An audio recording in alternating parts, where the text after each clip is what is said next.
Recuerda que puedes escuchar este audio horas antes de su estreno y sin publicidad suscribiéndote en cesarvidal.tv.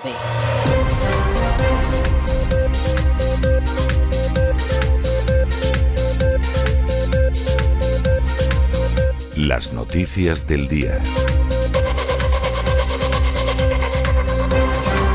Estamos de regreso después de ese editorial que hemos dedicado a una de tantas matanzas que se produjeron durante la guerra de Irak, en este caso la matanza de Javita, matanza que se recuerda pues a 19 años de distancia porque se han publicado algunas de las fotos de la matanza. Ustedes imagínense el episodio porque verdaderamente es escalofriante. Un vehículo con marines va por el camino, choca con un explosivo, como consecuencia de la explosión muere un cabo de marines y 2 marines quedan heridos. Es una desgracia, es típico de la guerra, es un tipo de explosivo pues que la resistencia iraquí o los insurgentes o los terroristas, como quieran ustedes llamarlo, utilizaba y que por desgracia se cobra una víctima mortal y 2 heridos. ¿Qué hacen en ese momento los marines? Bueno, lo primero es que había por allí cerca un automóvil blanco con 5 personas y los ametrallan a todos. ¿Tenían que ver algo con el explosivo? En absoluto.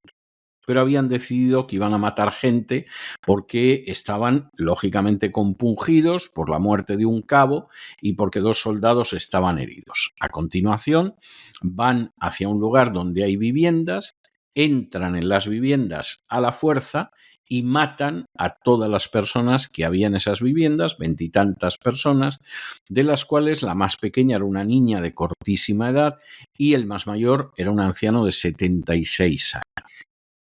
Ninguno de ellos ni se resistió, ni daba la sensación de que hiciera nada malo, ni fuera amenazante. Los mataron porque el cuerpo salvajemente les pedía matar y mataron pues a mujeres, niños, ancianos y luego, por supuesto, también hombres que estaban allí. En algunos casos los mataron además a quemarropa.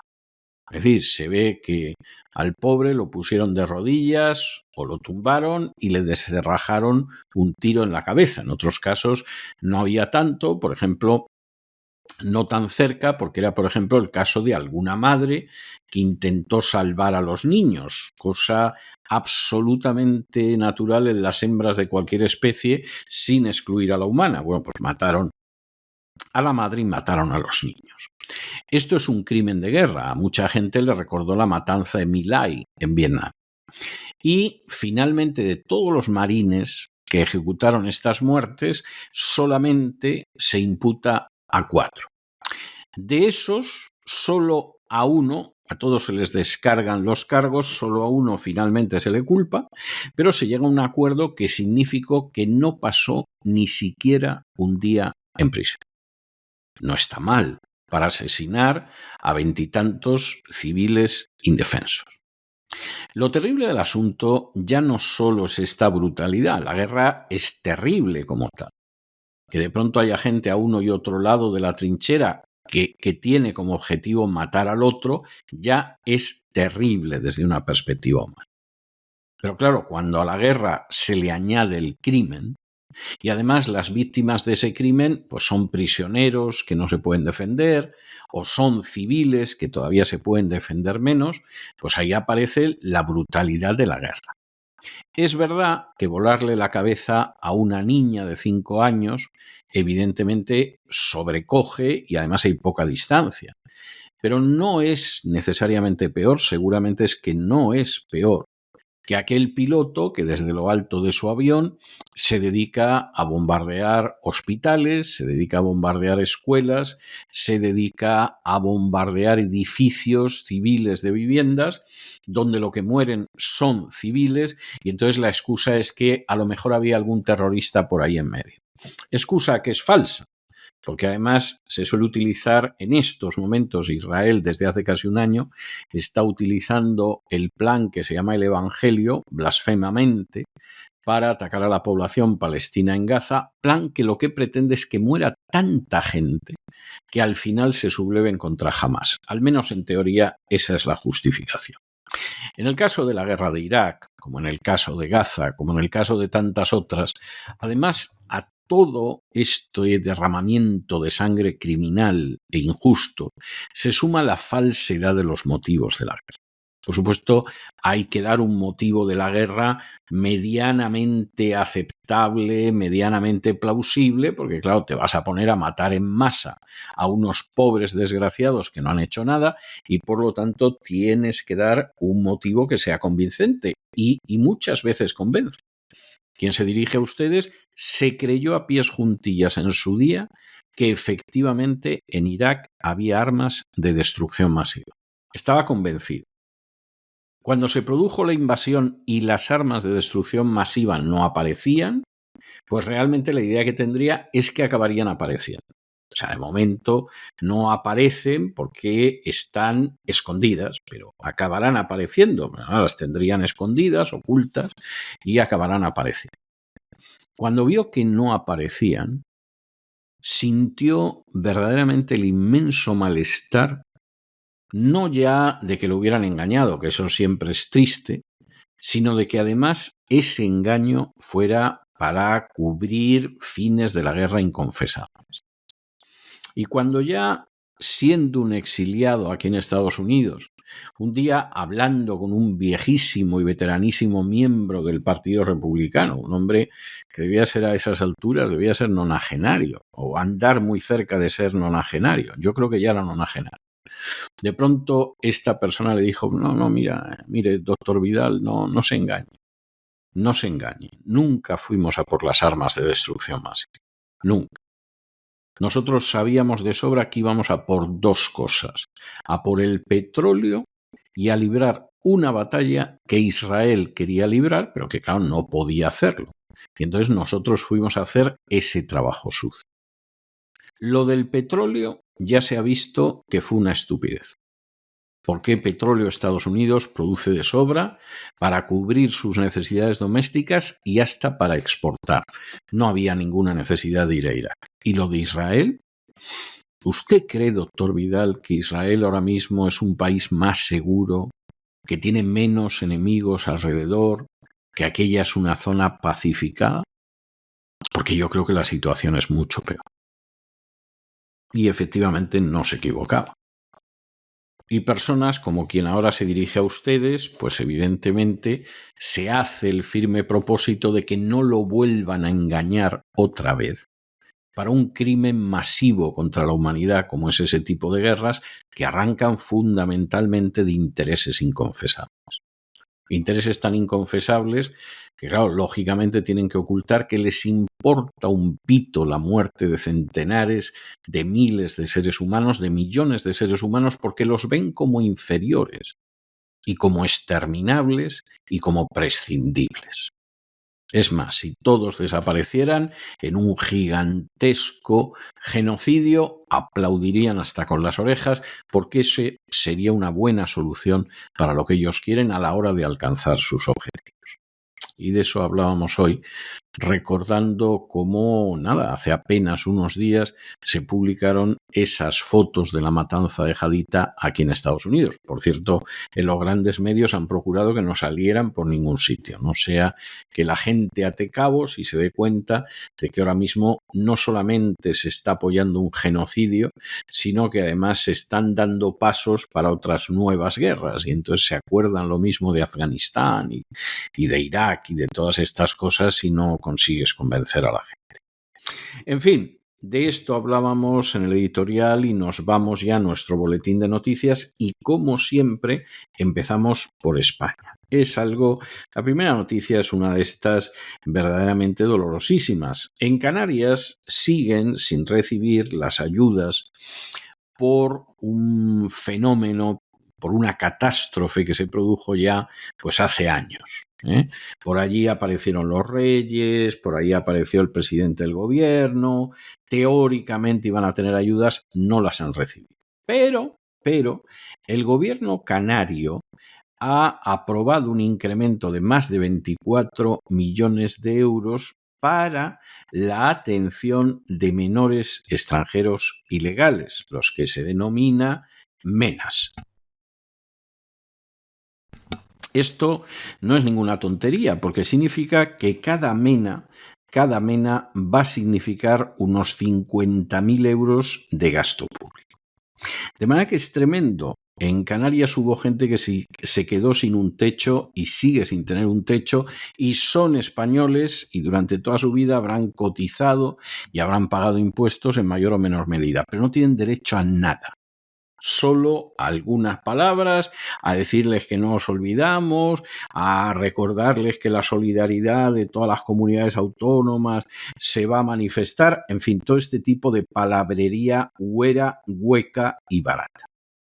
El dinero, al final, va a parar a unos delincuentes que entran ilegalmente en España.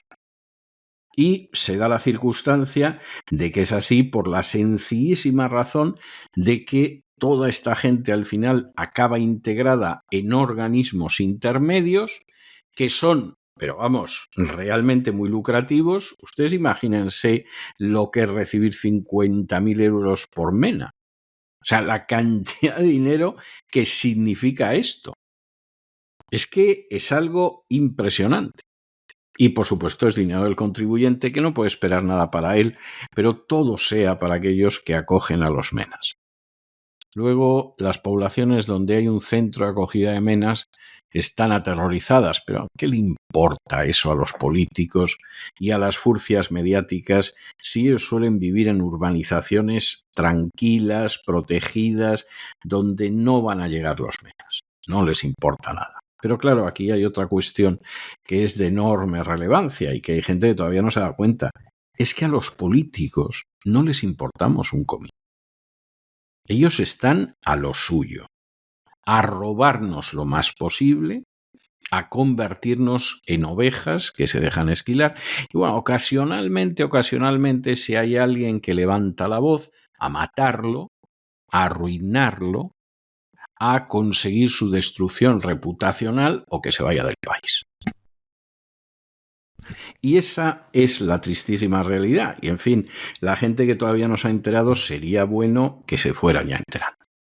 La siguiente noticia es una buena noticia. Fíjense ustedes que el golpista catalán Carles Puigdemont resulta que en su momento presentó una demanda contra el Parlamento Europeo porque no reconocieron el escaño que tenía en el Parlamento Europeo. Se presentó la demanda contra la justicia de la Unión Europea y la justicia de la Unión Europea le ha dicho que no le podían reconocer el escaño porque no había cumplido ni mucho menos con los requisitos legales.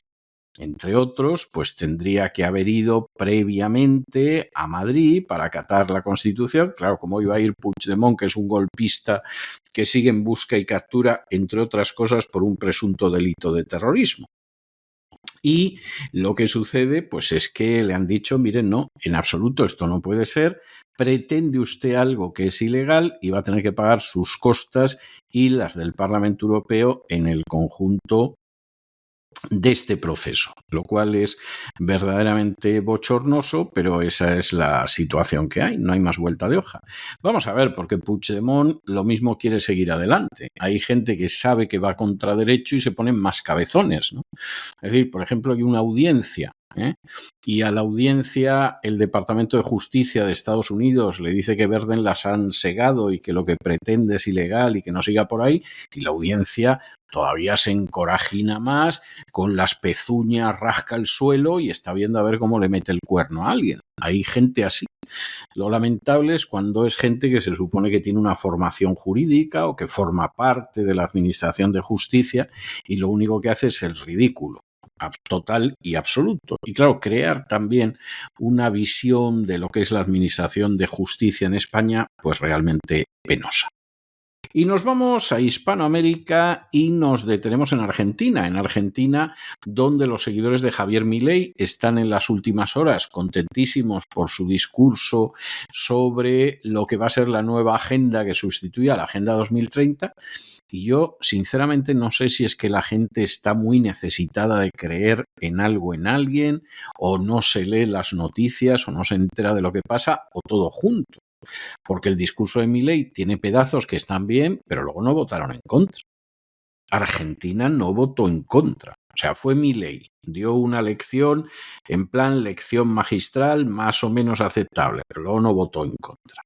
Y claro, es que Milei tiene problemas serios que solucionar, que no está solucionando, como es, por ejemplo, la caída de la producción, que ya es grave, el que tiene una inflación muy alta, es menor que la anterior, pero sigue siendo muy alta, el que incluso la inflación es menos alta dentro de lo altísima que es, entre otras cosas porque no paga, lo cual es una manera de retrasar que te venga la verdadera cifra de inflación, que es tremendo, que se ha llevado las reservas de oro de Argentina al extranjero. Bueno, pues a lo mejor para intentar que sea un colateral con el que refinanciar la deuda, pero se las ha llevado. Y ahora vuelve a impulsar en el Congreso la privatización de Aerolíneas Argentinas. Que esto es algo que siempre ha estado en la mente de Milei y que efectivamente es lo que va a hacer. ¿Qué nos parece la medida? Pues hombre, vamos a ver, la gestión de Aerolíneas Argentinas ha sido una calamidad. Pero eso no quiere decir que tenga que ser una calamidad. Y eso no quiere decir que en un momento determinado, pues aquí en última instancia la nueva privatización de Aerolíneas Argentinas haga que sea rentable, que vaya mejor, que no presente problemas y que además Argentina pues cuente con una aerolínea que no es argentina ya, porque seguramente será de inversores extranjeros. Bueno, pues esta es una de esas medidas en las que está encabezonado Milei, que tiene una cierta justificación. O sea, no es que sea convincente al 100% ni mucho menos, pero bueno, es comprensible desde cierta óptica, pero que como tantas otras cosas, veremos a ver en qué acaba. Bueno, y ahora agárrense a la siguiente noticia, que es de estas noticias que, en fin, no te ríes porque verdaderamente la cosa es tristísima. Estados Unidos ha decidido que va a entregar a los países hispanoamericanos 685 millones de dólares para ayudarles a acoger a los inmigrantes ilegales. Y uno oye esto y dice, hombre, dinero, 685 millones de dólares. No, es una cantidad ridícula. Es una burla. ¿Y saben ustedes por qué es una burla? Por dos razones. Solamente teniendo en cuenta los inmigrantes ilegales que proceden solo de Venezuela, es decir, no vamos a entrar en Centroamérica, no vamos a entrar en otros países, no, solamente en Venezuela, que estamos hablando, pero vamos, con facilidad de 4 o 5 millones, si no más, que están registrados por ahí abajo, al sur del Río Grande. Resulta que por cada uno de estos inmigrantes ilegales venezolanos en el resto de Hispanoamérica, por cada inmigrante van a recibir menos de $100. Hombre, no vamos a pretender que por cada uno les den 50.000 eurazos como dan por cada mena. No, esto es absolutamente disparatado.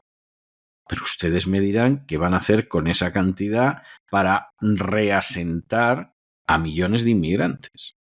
Es una de esas cosas que dices, a ver, explíqueme usted cómo con $100 hacemos frente a esto de media por inmigrante, que en realidad seguramente la cifra es todavía menor en la práctica. Es algo verdaderamente tremendo. Primera razón, que es la cuantía, es vergonzosa. Pero la segunda razón lo es más. Es que Zelensky se acaba de marchar de aquí de Estados Unidos con la promesa de otros 50.000 millones de dólares, de los cuales ya hay una cantidad que se lleva ya. Esta es una nueva partida que van a ser unos 50.000 millones, de momento se lleva algunos miles de millones. Cuando a Zelensky lo único que habría que darle es una patada, pero desde luego ni $1 más. Bueno, pues aquí está clarísimo al final lo disparatado de la política exterior de los Estados Unidos con la presente administración. La inmigración ilegal, que es algo terrorífico para Estados Unidos, y no crean que mucho mejor para los países de Hispanoamérica, Bueno, pues nos gastamos peanuts, cacahuetes en esa historia. Esto es para decir que damos algo, para decir que hacemos algo, cuando en realidad el primer interesado en que esa inmigración ilegal no llegue a su país es precisamente Estados Unidos. Pues nada, les importa un pimiento, hacemos como que hacemos. Pero luego, para una sangría como la de Ucrania, de la que muy correctamente Donald Trump ha dicho que es un país que ya no existe y que desde luego, vamos, eso reconstruirlo va a ser tremendo y que por muy malas que hubieran sido las condiciones hace 2 años hubieran sido mejor que lo que va a quedar de Ucrania, lo cual es totalmente cierto. Donald Trump está diciendo lo que pensamos millones de ciudadanos de los Estados Unidos, porque es la verdad que políticos y furcias mediáticas ocultan. Bueno, pues lógicamente, a partir de esa situación, la entrega de este dinero es para ponerse a llorar. Es una vergüenza.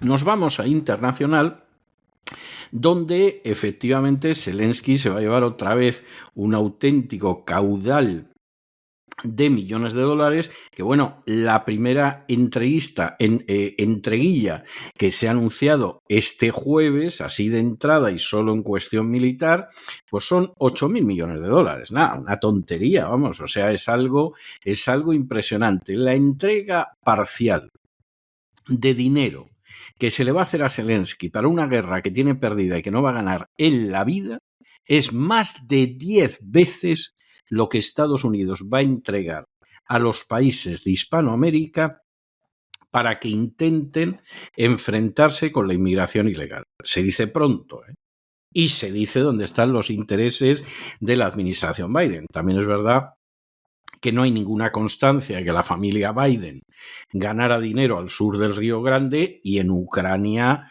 vamos, han ganado un platal, un verdadero caudal de dinero. O sea que esto es comprensible. Claro, esto viene en un momento en el que Donald Trump se descarga en un discurso electoral y dice eso de que Ucrania ya no existe, que Ucrania, por supuesto, ha perdido la guerra, que es un país deshecho, que siguen muriendo centenares de miles de ucranianos y que esto hay que acabar con ello. Y lo que dice Trump, insistamos en ello, no solo es que es lo más sensato, lo más justo y lo más razonable, es que además es lo que piensa en estos momentos la mayoría del pueblo americano, más del 70%, que no queremos que se mande un solo dólar más a Ucrania, que es así de claro. Bueno, pues Biden y los que mueven los hilos han decidido que van a seguir robando a los ciudadanos americanos para enviárselo a ese inmenso ladrón corrupto y liberticida que es el dictador Zelensky, y en esta situación estamos. Y acabamos nuestro boletín en Oriente Medio, porque ustedes recordarán, en su día le dedicamos un editorial que el Tribunal Internacional de Justicia dejó muy claro que Israel tenía que abandonar los territorios ocupados en el plazo de 1 año, que violaba la ley internacional, en fin, lo que sabe todo el mundo, salvo los que se empeñan en creer una propaganda absolutamente falaz de arriba abajo. ¿Y qué ha hecho la Unión Europea? Bueno, pues la Unión Europea ha dicho que el Tribunal Internacional de Justicia que diga lo que quiera, que desde luego ellos medidas sólidas contra Israel por su acción en los territorios ocupados, vamos, ni la menor intención de llevarlas a cabo. Algo fantástico. Luego, cuando en un momento determinado en el resto del mundo consideran que Occidente son unas potencias que además de egoístas son hipócritas hasta la médula, pues resulta que nos sentimos ofendidos, los miramos como a seres inferiores que no merecen nada, etc. Pero es que las cosas son las que son. O sea, si el Tribunal Internacional de Justicia de La Haya, en una resolución que es impecable jurídicamente, te dice lo que tiene que pasar y tú decides que no haces ni caso, porque ya Europa ni es independiente, ni es libre, ni es soberana, pues luego no te extrañes de que tengan una pésima opinión de ti y que quieran acabar con el imperio neocolonial que tiene Francia en África. y que muchísimos vean a Rusia como una potencia de referencia porque nunca ha tenido colonias y nunca ha apoyado procesos coloniales, todo lo contrario, ha apoyado siempre la descolonización. Entonces, ¿qué quieres? Que en África tengan una buena opinión de Estados Unidos y de Israel, que fueron los últimos países que condenaron el apartheid o que dejaron de apoyar el apartheid. En el caso de Israel, la relación con el apartheid de Sudáfrica fue estrecha, estrechísima. ¿Y qué pretendes? ¿Que después de ese comportamiento de décadas tengan una buena opinión de ti? Si es que es imposible. Si es que es imposible. ¿Y qué pretendes? ¿Que los árabes te vean con buenos ojos después de que has invadido una serie de países y los has arrasado totalmente? Y tienen la sensación de que los has arrasado no para librar al mundo de una amenaza y para ir a la paz y a la libertad y a la democracia. Los has arrasado para robarlos y hacerle un favor al Estado de Israel. ¿Qué pretende? ¿Ser popular? Pues verdaderamente, si estás en eso, hijo mío, es que no sabes el mundo en el que vives. Esa es la realidad. Y fíjense ustedes cómo será la cosa, que Estados Unidos y Francia y otros aliados han propuesto una tregua de 21 días en el Líbano, que por supuesto Israel ha dicho que de tregua nada y que va a dar todavía más leña. ¿Y qué pretende Israel? Que en el Líbano la amen, la vean como una libertadora de los libaneses y tal. En un Líbano donde ahora mismo cristianos y musulmanes han hecho piña todos juntos porque se ven como libaneses y ven a Israel como un agresor. Y entonces alguno dirá, pues hay que matarlos a todos. Sí, claro. Eso pensó algún otro en relación con otro grupo y todo el mundo sabe que era un genocidio. Hasta aquí hemos llegado nosotros con nuestro boletín. Ustedes no se nos vayan porque nos queda un programa verdaderamente impresionante. Ya está viniendo por ahí, que viene, pero vamos, casi desempedrando don Lorenzo Ramírez para empezar el Despegamos y darle un niquelado como el que le da todos los días al panorama económico mundial. Pero luego tenemos más cosas. Vamos a tener una entrevista enormemente interesante sobre una cuestión judicial interesantísima. Lo van a ver ustedes. Después vamos a enviar al Punto Nemo a alguien que se lo merece, vaya si se lo merece. Y eso sí, acabaremos el programa con un respiro de cultura para oxigenarnos y con doña Sagrario Fernández Prieto y sus recomendaciones literarias. De manera que no se vayan, que regresamos enseguida.